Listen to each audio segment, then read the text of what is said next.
the High Mountain Presbyterian Church.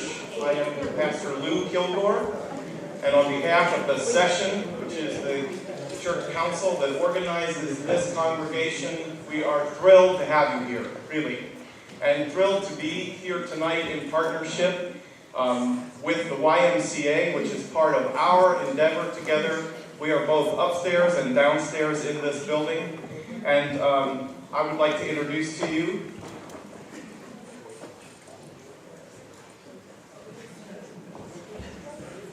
when I get nervous, I forget people's names.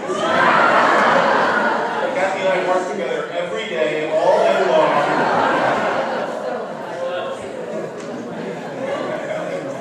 Kathy Scaglione and I are here representing both the High Mountain Presbyterian Church and the Wyckoff family wide. And Kathy's program downstairs during the week, and then also here in the week, we are partnership together for ministry to the whole person. To the body, to the heart, to the mind, to the soul, and we do that together from newborn all the way through until the end of life. We are in service here, and I'm very happy to be in service together with Kathy, and very glad that you're here together with us tonight.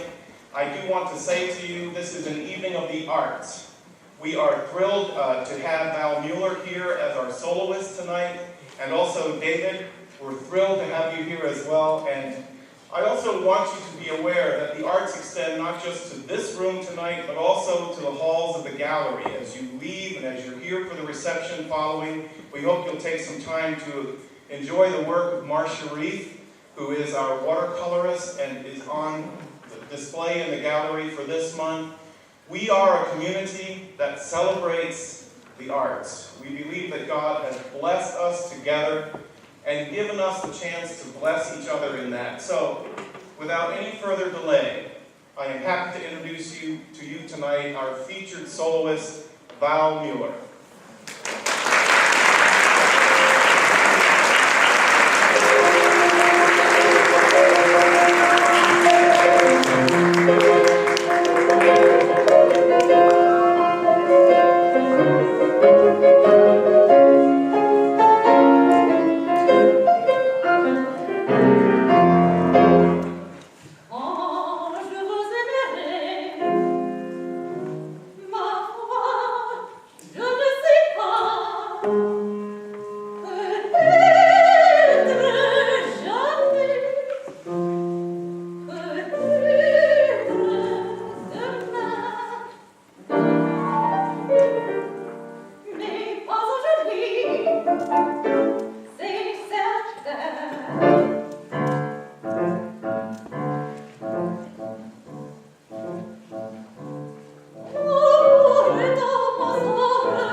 from two very famous but very different operas.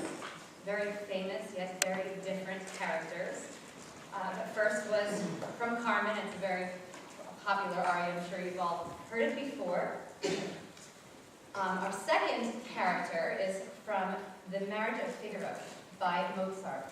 And he is not a gypsy woman. Cherubino is a teenage boy. And for anyone who hasn't been to the opera, when a boy is played by a woman, it's called a pants roll. So just a little, that's your lesson of the night. Cherubino is an adolescent boy who is in love with everything.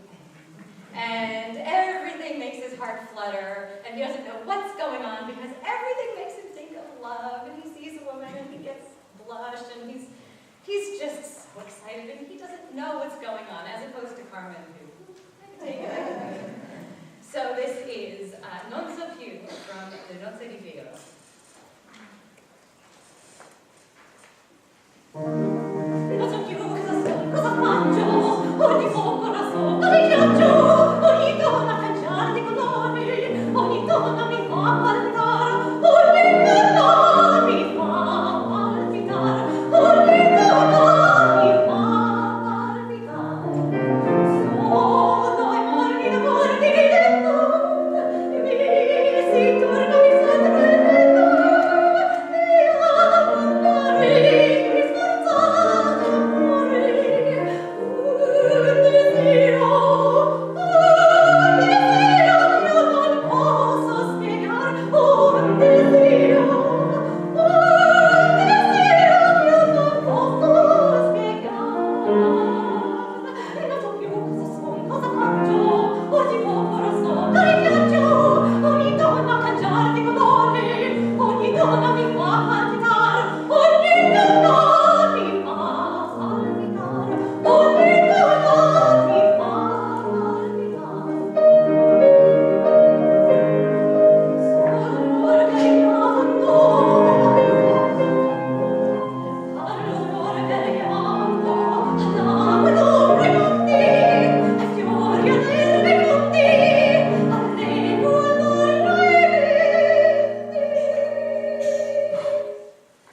Are religious songs. Every so often, this time of year, you always hear about a school district that won't do Christmas songs in their winter pageant, might offend somebody, so do winter songs. And from a musical standpoint, it just drives me crazy because from a purely musical history standpoint, you can't really take religious influences out of music. It's like taking religious influences and images out of art. You just can't do it. You can't teach art and not teach Michelangelo. And so I've gone through history of music, and really, if you look at it, all of the old classical composers, many of them, they composed lots of operas and lots of pieces, but their bread and butter work was for the churches. They were hired by the churches. So they were the church composers, they set the masses, they set feast days to music, and those are some of our most wonderful pieces of music. Also, the most readily available text for many years was the Bible. So you needed a text, you needed something to do, whether you were a devout composer or not, you had the Bible to use as your text for operas, for oratorios, one of the most famous being the Messiah. And then if you come to American history, our folk songs come from the hymnals. So once we get into American history, we have a lot of folk songs that really just come from the congregations on Sundays. And then finally, our spirituals, the Negro spirituals, really all came to this country. When the slaves came, they took on the religion of their masters. So they were Christian, and they didn't go to church, but they could sing and praise God in the fields. Often their songs spoke about freedom and the king making it to the kingdom. Also, a lot of their songs were called work songs, and they were a lot of them had hidden messages. So a lot of the songs were actually talking about the Underground Railroad and escaping to freedom. And then that has given rise to a whole form of music that's become so popular, spirituals and gospel music. And so this is sort of my walk through music history, not ignoring the religious influences. The first piece is Laudate Domino, and it's from, it was written by Mueller, who was employed by the Cathedral of Salzburg, and it is the last piece that he wrote when he was working at the cathedral.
because that's my favorite.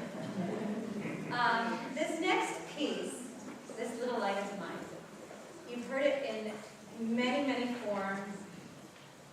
It is originally thought, it's often thought that it is an original spiritual. It's actually not. It's an original folk song, and it was written by a New England pastor when he was trying to teach children, and he took the phrase about the leg of the bushel, and he set it to song to teach the children. And you've heard it in children's choirs, you've heard it in gospel form.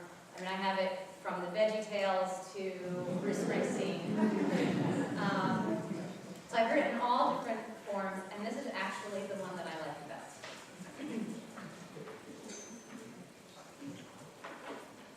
This little light of mine, I'm gonna let it shine. This little light of mine, I'm gonna let it shine. This little light of mine,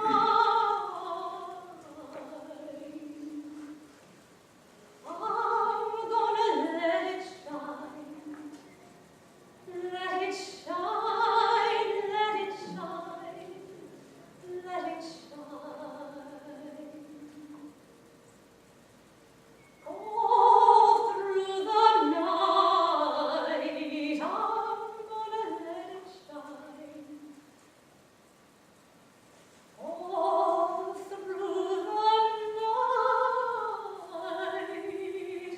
I'm gonna let it shine. All I'm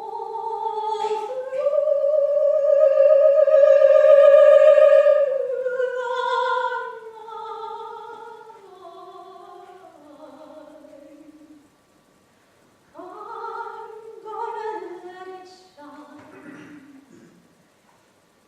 Let it shine. Let it shine. Let it shine.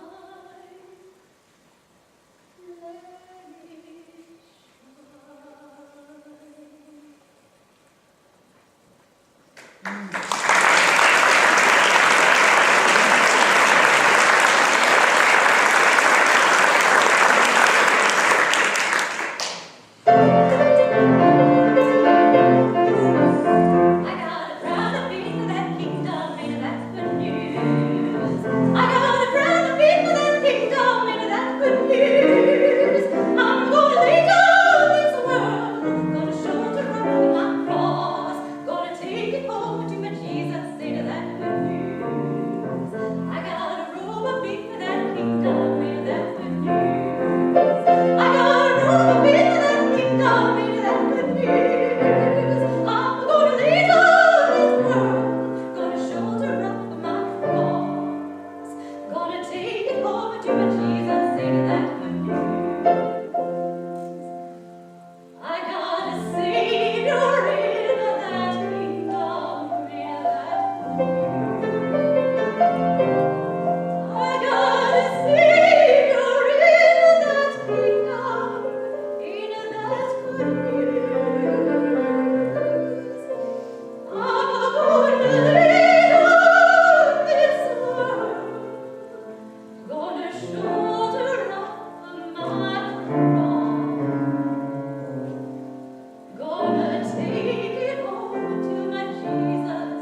knows how David is excellent at playing with singers. He's the best.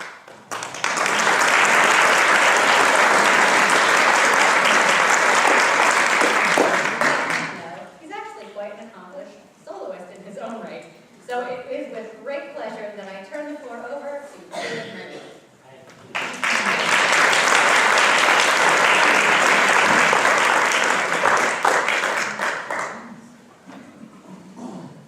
Now that's a statement, right?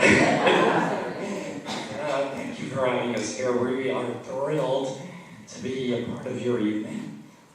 I think I need to describe the piece you're about to hear.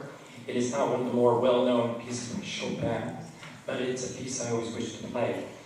Out of his entire input of music, Chopin wrote only 4 of these ballades. From what I could tell in my research, this one is the most cheerful. He was a downer, I think. Debbie Downer. The interesting thing about this is it was based on a story, Undine, written by a Polish author. Chopin was Polish, Polish and French. And my Polish is not very good. I have no idea what the story's about. But I think it's a water nymph. The reason I say that is because this piece has been likened to another piece of his called the Raindrop Prelude. Now the Raindrop Prelude was written by Chopin when he was on the island of Corsica with George Sand, who was a female, right? We think we live in screwed up times. Okay, she was his lover at the time, and it was supposed to give him rest. He was weak physically, and unfortunately, it rained all the time. So, maybe that's why he was depressed, I don't know. So, this ballade, whenever you approach any piece by Chopin, you have to look at 2 qualities. One, the nationalistic side. He was a very proud Pole. But the second side, more his father's, has an elegance, a kind of playfulness that's known more for the French style. Also, one day when I was practicing the piece, my mind was wandering and I thought, so what's about this piece? And I found out every measure, it's a 7-minute piece, has an A flat in it. It's a Chopin ballade in A flat, and it's called a pedal point. It comes from the organ, where you keep a pedal point, a pedal down, and you change all the harmonies, but it works. And it was just interesting, except for 2 measures. Every measure has an A flat. So, just a little bit of trivia.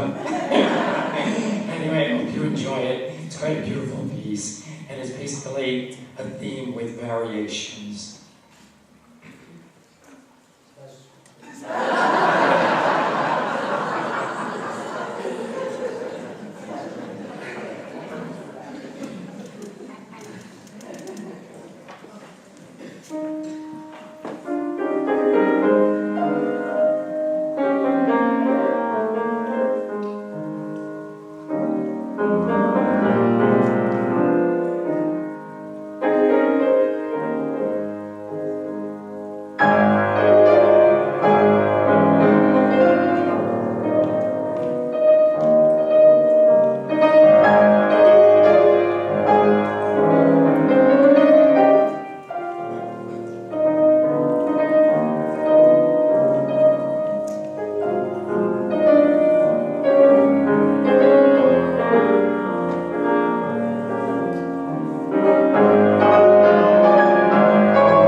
together tonight. I have shared with you our joy and excitement with Val and David, and what's amazing to me about tonight is that the major purpose for us being here is that we believe that in our individual lives together, as we enjoy the beauty of music and art, that we can make a difference in the world. That we do not just have to accept the pain and hardship and difficulty of life, but that we actually are given the ability. And you tonight, by your presence here, are changing the world. By your contributions to make this concert possible, through our sponsors, through your ticket sales tonight, we are changing the world together. We are giving from our lives, even as enjoyable as it is. We are giving from our lives to make homes possible, to make the reality of owning a home possible for the people who live and will move into Patterson.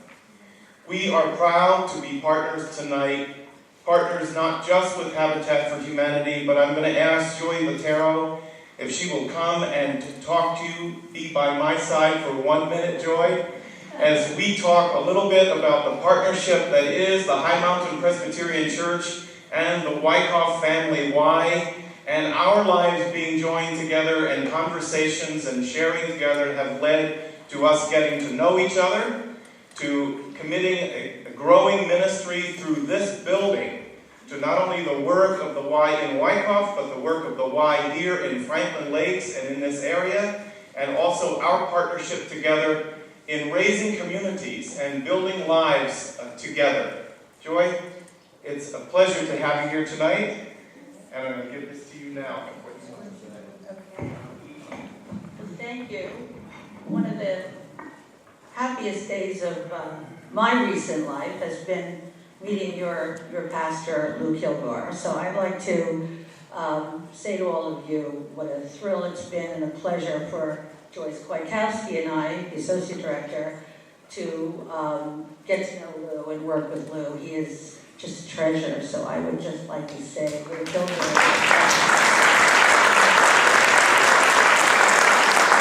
I see a lot of familiar faces here tonight from the Y, and I'm happy to see you all. And I love you all, and Joyce and I are thrilled to be here.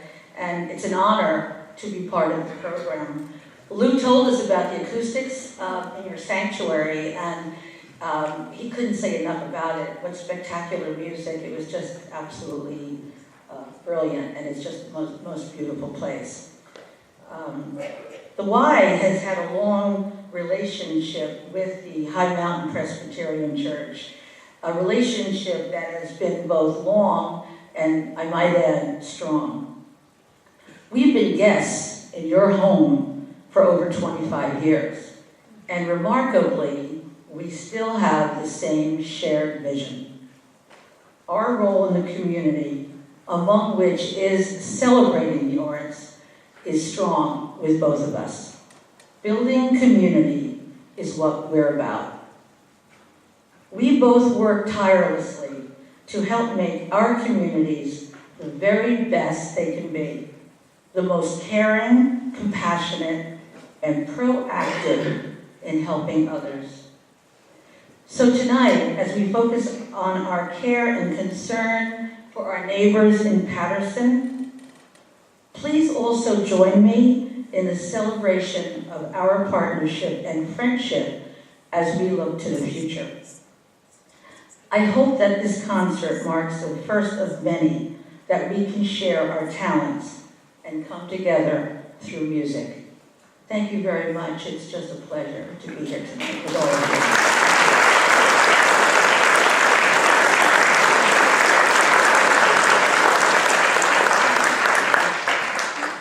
So I think this is the way it works, right? One person meets another person, and you talk about what you're passionate about in life, and you talk about what you really live and what you'd be willing to die for, and God brings us together and creates from among those partnerships the kinds of things that actually do create a world, that actually shape a world.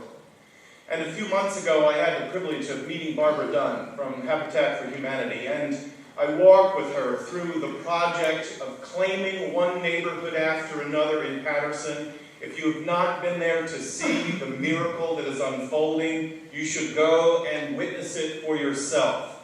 Lives are being changed. There is such hope. There is such tangible work that is taking place.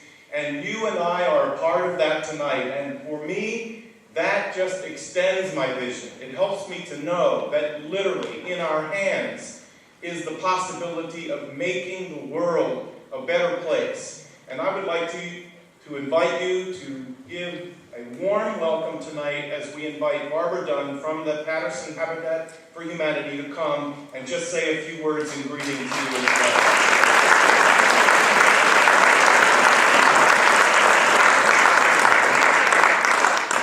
Thank you for this warm welcome, and what a delightful way to build communities together. Pastor Lou has extended an invitation to come to our home, which is Patterson, and I truly hope that you will give us a call. We always love to show you our neighborhoods, our homes, and most importantly, the families that we are working with.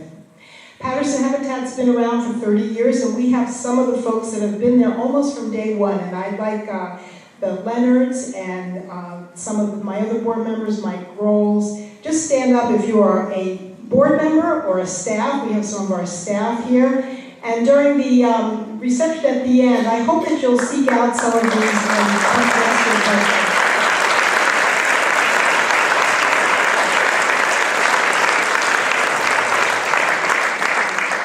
So in 30 years, we have helped close to 260 families in Patterson have a home. We're also part of the international community of Habitat, and we estimate we've built close to 600 homes overseas just through our annual tithe. I noticed one of the closing songs tonight is about Don't Cry for Me, Argentina, and we have the honor, we have sponsored 3 homes down in Argentina, and we had a trip down there in 2012 that was truly a highlight of my life, seeing the work that's going on in many parts of the world. So the Habitat family is broad and deep, and I invite you to be part of it. I'd just like to close with, we started today with something very exciting. We had 5 house dedications. And as we stood there, our tradition is we put our hands up and we touch the house, and all together, the volunteers who helped build it, the homeowner families who were living there, together we celebrated what we have accomplished together. And so as you think about the next weeks coming up, and for me, I can't believe that Thanksgiving is just 2 weeks away. You think we start with Thanksgiving, we've got Hanukkah, we've got Christmas, we've got New Year's, and all of them are times that we spend with those we love the most. And most often they're in our home, and those are the places that the precious memories of our lives take place. And so for us, as we think of families that now will have a home of their own, it's so exciting to see them decorating it and talking about having their family spend Thanksgiving in their home, and the pride and the joy that is possible. So you have helped us build that, and we have a lot more building to do, and I welcome you to be even more deeply involved in our ministry here. Thank you very much.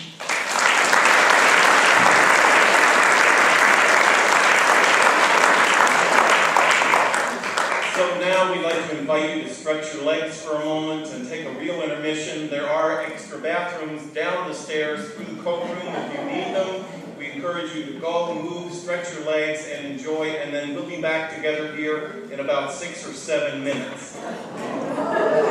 Yes, not a long intermission. Don't go far.